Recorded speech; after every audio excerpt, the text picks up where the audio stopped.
Bismillahirrahmanirrahim. Assalamualaikum warahmatullahi wabarakatuh. Oke, selanjutnya Putri menjelaskan terkait dengan evaluasi keperawatan. Ini adalah tahap terakhir dari proses keperawatan. Yuk diingat lagi, proses keperawatan tahapannya apa aja. Oke, dari pengkajian keperawatan, terus diagnosa keperawatan, intervensi, implementasi, dan evaluasi. Ini adalah tahap terakhir dari proses keperawatan. Logikanya evaluasi berarti pasien dievaluasi ya, bukan dites, tapi dilihat kondisinya, apakah sudah sesuai dengan, tujuan dan kriteria hasil atau belum. Oke, ini tadi ada pasien masuk, dilakukan pengajian, dirumuskan diagnosa keperawatan, perencanaan, dilakukan tindakan, dan dievaluasi. Oke, evaluasi merupakan tindakan intelektual untuk melengkapi proses keperawatan yang menandakan seberapa jauh diagnosa keperawatan, rencana tindakan, dan pelaksanaannya sudah berhasil dicapai. Perawat harus memiliki pengetahuan dan kemampuan dalam memahami respon terhadap intervensi. Jadi yang namanya evaluasi intinya adalah di sini perawat akan menilai kondisi pasien sekarang apakah sudah tercapai atau belum sesuai dengan apa, tujuan dan kriteria hasil di rencana keperawatan, ya. Terus evaluasi adalah penilaian dengan cara membandingkan perubahan keadaan pasien atau hasil yang diamati dengan tujuan dan kriteria hasil yang Anda buat pada tahap perencanaan. Ini lebih mudah dipahami ya. Jadi yang namanya evaluasi adalah melihat kondisi pasien yang sekarang, terus dicocokkan dengan tujuan dan kriteria hasil yang sudah kita tetapkan tadi, ya. Di tahap perencanaan kan kita sudah membuat tujuan dan kriteria hasil. Nah, di tahap terakhir kita lihat pasiennya kondisinya udah sesuai dengan ini atau belum. Itu yang namanya evaluasi. Oke, ini sama seperti yang tadi, ada pengkajian, diagnosa, implementasi, maaf, perencanaan, implementasi, dan evaluasi. Evaluasi itu apakah tujuan kita itu berhasil atau tidak? Ketika iya, maaf, ini ketika tidak, maka kita bisa saja modifikasi, ya, modifikasi rencana. Ya, ataupun, intervensinya salah gitu. Jadi banyak hal ketika tidak teratasi ya, tidak tercapai, bisa pengkajiannya yang nggak lengkap, diagnosanya salah, atau intervensinya yang salah. Ketika iya, ternyata kondisi pasien sesuai dengan tujuan dan kriteria hasil, berarti kita sudah, berhasil ya. Berarti, diagnosa keperawatan pasien sudah teratasi, gitu.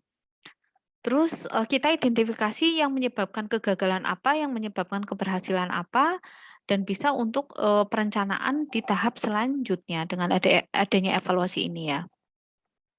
Tujuan evaluasi adalah untuk melihat kemampuan pasien dalam mencapai, tujuan, terus mengadakan hubungan dengan pasien berdasarkan respon pasien terhadap tindakan yang diberikan, sehingga perawat dapat mengambil, keputusan, ya. Jadi dengan adanya evaluasi kita bisa tahu pasiennya udah sampai di tahap mana, gitu.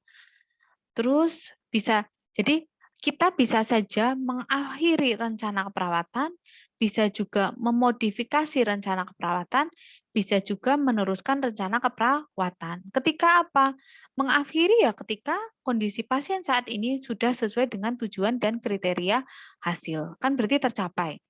Nah, modifikasi dan meneruskan ketika kondisi pasien itu belum sesuai dengan tujuan dan kriteria hasil. Oke.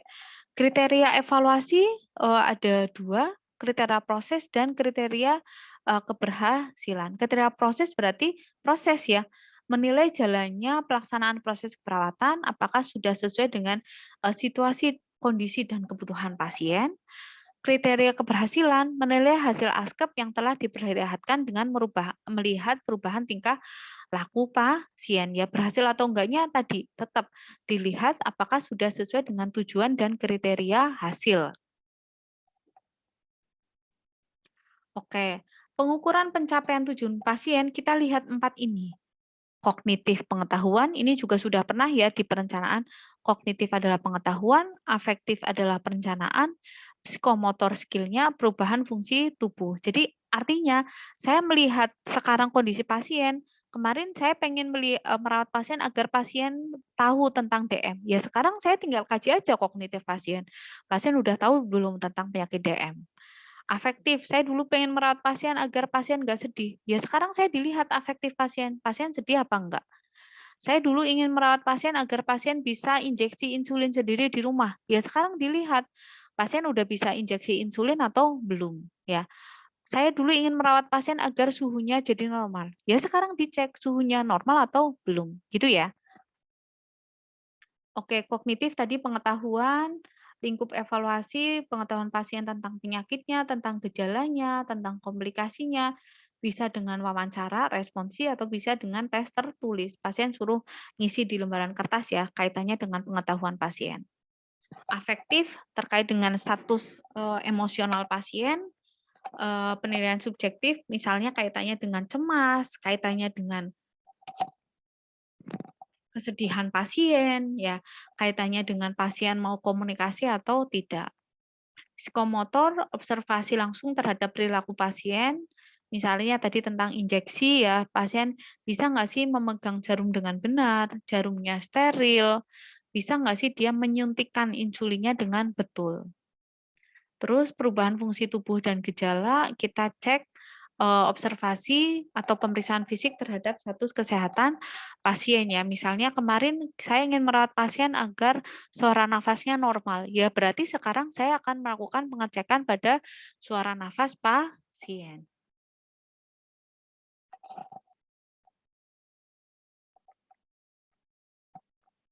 Tahap evaluasi ini penting ya. Yang pertama adalah kita identifikasi tujuan dan kriteria hasil. Yang kedua, kita mengumpulkan data evaluasi atau kita mengkaji data saat ini. Terus selanjutnya adalah interpretasi. Interpretasi itu dicocokkan dengan tujuan dan kriteria hasil dengan data yang sekarang. Nah, ini namanya interpretasi. Selanjutnya adalah kita dokumentasi dan yang terakhir adalah revisi. Apakah rencana keperawatannya akan dihentikan, dimodifikasi atau diteruskan. Seperti tadi di PPT yang berapa slide berapa. Gitu ya. Jadi kita tetapkan dulu kriterianya, selanjutnya kita kaji ke pasien, baru setelah itu dibandingkan antara hasil pengkajian dengan hasil pengkajian pasien saat ini dengan kriteria yang sudah kita tetapkan. Yang pertama adalah identifikasi kriteria evaluasi dan standar. Intinya ini di tahap perencanaan ya, kan kita sudah membuat tujuan dan kriteria hasil. Yang kedua adalah mengumpulkan data tentang pasien yang sekarang, kita melakukan pengkajian ke pasien. Pengkajian itu bisa dengan wawancara, dengan observasi, dengan pemeriksaan fisik, maupun dengan studi dokumentasi. Terus selanjutnya adalah membandingkan data yang sekarang dengan data kriteria, ya, membandingkan data evaluasi dengan kriteria. Terus mengidentifikasi faktor-faktor yang mungkin bisa mempengaruhi efektivitas pelayanan keperawatan.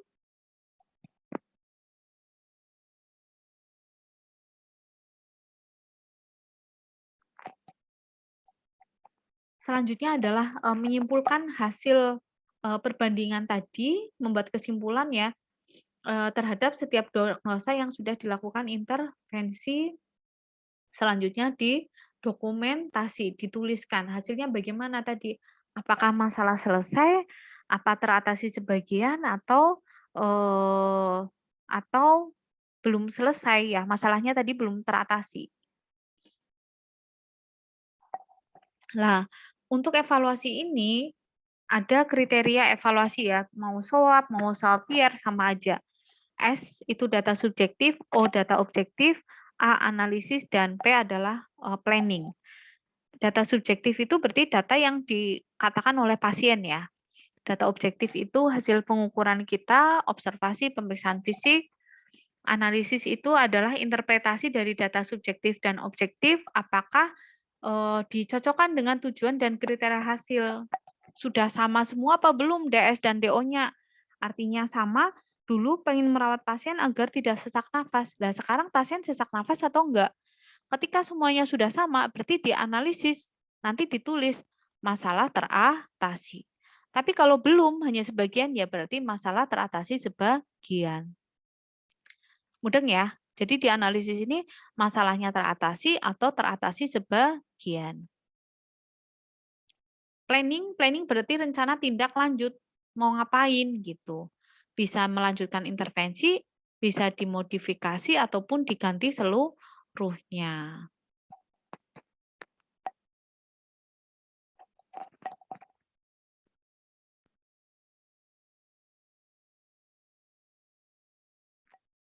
Oke, berarti yang Putri mau ulas adalah di evaluasi itu hasilnya bisa 3 ya, masalah teratasi sebagian, ataupun masalah tidak teratasi. Kalau masalah teratasi berarti hentikan intervensi. Kalau masalah teratasi sebagian berarti lanjutkan intervensi. Kalau masalah tidak teratasi berarti apa? Ganti intervensi, ya cek lagi apakah, pengkajiannya yang salah, atau diagnosanya yang salah dirumuskan, atau intervensinya yang, nggak tepat gitu. Begitu ya teman-teman ya.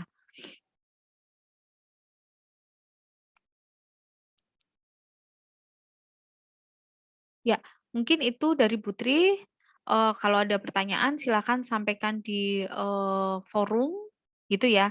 Pada prinsipnya yang namanya, evaluasi ini ya, evaluasi yang sekarang, evaluasi ini adalah membandingkan data pasien yang sekarang dengan data ini, di perencanaan. Kalian ingin merawat pasien agar apa sih? Contoh ya, misalnya nih, saya ke salon, saya datang ke salon, saya pengen rambutnya pendek, hidungnya mancung. Nah, berarti kan petugas salonnya dia membuat kriteria hasil. Berarti klienku ini setelah keluar dari salon harus rambut pendek dan hidung mancung. Nah, berarti tindakannya apa? Oh, tindakannya berarti potong rambut.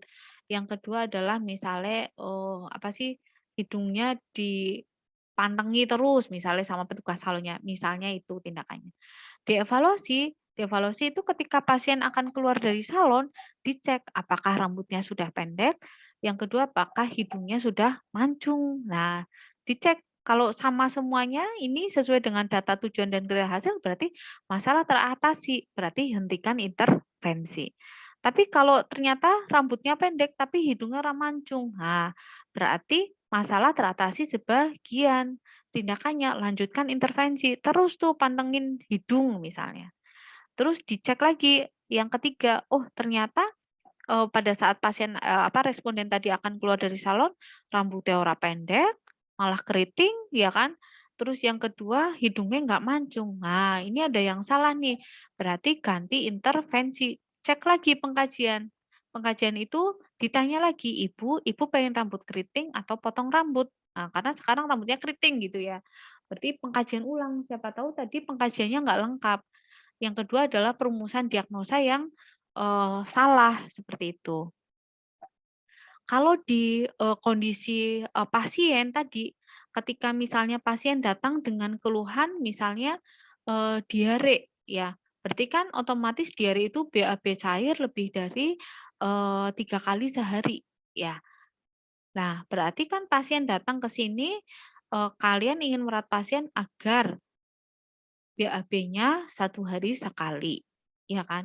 Yang kedua agar, bibir pasien tidak, kering ya, karena tadi sudah menunjukkan kekurangan cairan. Setelah dilakukan tindakan ya di sini di apa sih, diinfus, terus dipenkes, terus dimonitor BAB-nya, di hari ketiga perawat melakukan evaluasi ya.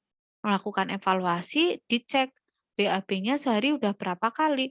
Kalau BAB-nya 5 kali, berarti masalah belum teratasi ya, masalah teratasi sebagian. Soalnya dia masih diare tapi bibirnya sudah nggak kering. Nah, berarti masalah teratasi sebagian. Berarti untuk intervensinya bisa saja lanjutkan intervensi. Tapi kalau pasien dievaluasi di hari ketiga, eee pasiennya sudah nggak diare, bibirnya sudah nggak kering, nah berarti masalah teratasi analisisnya dan hentikan intervensi. Tapi kalau pasiennya si BAB, bibirnya si kering, nah bisa saja diagnosanya salah, pengkajiannya kurang lengkap sehingga di perencanaan pun rencana tindakannya sedikit sehingga otomatis tidak bisa menyelesaikan masalah. Gitu ya, dilihat lagi seperti itu. Untuk evaluasi, secara teori juga ada tambahan ya, ada evaluasi formatif dan evaluasi, sumatif. Di slide ini nggak ada ya.